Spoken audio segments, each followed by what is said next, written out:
Sir ನಮಸ್ಕಾರ ರೀ. ನಮಸ್ಕಾರ ಸರ್. ಯಾವ ಊರು? ನಮ್ಮದು ಸಾಗರ. ಸಾಗರ. ಸರ್ ಇಲ್ಲಿ ಡಾಕ್ಟರ್ ಪ್ರವೀಣ್ ಬಾಬು ಅವ್ರ ಹತ್ರ ದಾವಣಗೆರೆಗೆ ಎಷ್ಟು ದಿನ ಆಯ್ತು ತಾವು ಬಂದೋಗಿ? ನಾವೊಂದು 2 ತಿಂಗಳಾಯ್ತು ಸರ್. ಏನು ತೊಂದರೆಗೆ ಅಂತ ತೋರಿಸ? ನನಗೆ ಒಂದು 7-8 ವರ್ಷದಿಂದ ಕಫ ಜಾಸ್ತಿ ಇತ್ತು. ಅಂದ್ರೆ ಅಸ್ತಮಾ ಅಂದ್ರೆ ಏನಾದ್ರು ಸ್ವಲ್ಪ ಡಸ್ಟ್ ಅಲರ್ಜಿ ಆದ ತಕ್ಷಣ ಒಂದು ಕುಯ್ ಕುಯ್ ಏನಾದ್ರು ಶುರು ಆಗುತ್ತೆ. ಎದೆಲ್ಲಿ ಹೌದು ಜುಯ್ ಜುಯ್ ಅಂತ ಅನ್ನೋದು.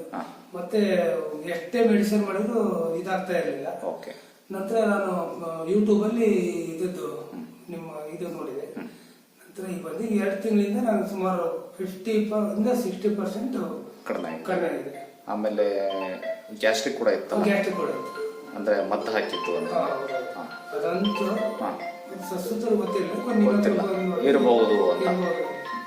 ಇಂಪ್ರೂವ್ಮೆಂಟ್ ಅಂತ ಇದೆಯಲ್ಲ, ನಿಜ ಹೇಳ್ತಿದ್ದೀರಿ. ಆಮೇಲೆ ಡಾಕ್ಟರ್ ಲಂಚ ಕೊಟ್ಟಿರ್ತಾರ ಹೇಳಿ ಅಂತ ಹೇಳ್ತಾ ಇದ್ರ? ಇಲ್ಲ ಸರ್, ಅಂತ ನೋಡಿ ಇದು ಮಾಡಿ ನಾನೇ ನಂತರ ಫೋನ್ ಮಾಡಿ ನಾನು ಬಂದಿದ್ದೆ. ಇನ್ನೊಂದ್ಸರಿ ತಗೊಂಡೋಗೋಣ ಅಂತ. ಖುಷಿ ಇದೆ. ಕಳ್ಸರಿ ಬಂದಾಗ ನಾನು ಅಷ್ಟು ಅಮೌಂಟ್ ತಂದಿರ್ಲಿಲ್ಲ, ಯಾಕಂದ್ರೆ 4 ತಿಂಗಳಿಂದ ಅಂತ ಗೊತ್ತಿರ್ಲಿಲ್ಲ.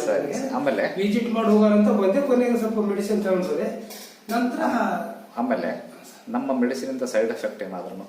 ಏನಿಲ್ಲ ಸರ್, ಏನಿಲ್ಲ ಸೈಡ್ ಎಫೆಕ್ಟ್. ಪ್ಯೂರ್ಲಿ ಹರ್ಬ್ಸ್ ಅಲ್ವಾ? ಖುಷಿ ಇದೆಯಲ್ಲ? ಅಸ್ತಮಗೆ ನಮ್ಮಲ್ಲಿ ಆಯುರ್ವೇದಿಕಲ್ಲಿ ತಗೋಬಹುದು ಟ್ರೀಟ್ಮೆಂಟ್ ಎಲ್ಲ. ಒಳ್ಳೆದಾಗಲಿ. Thank you very much sir.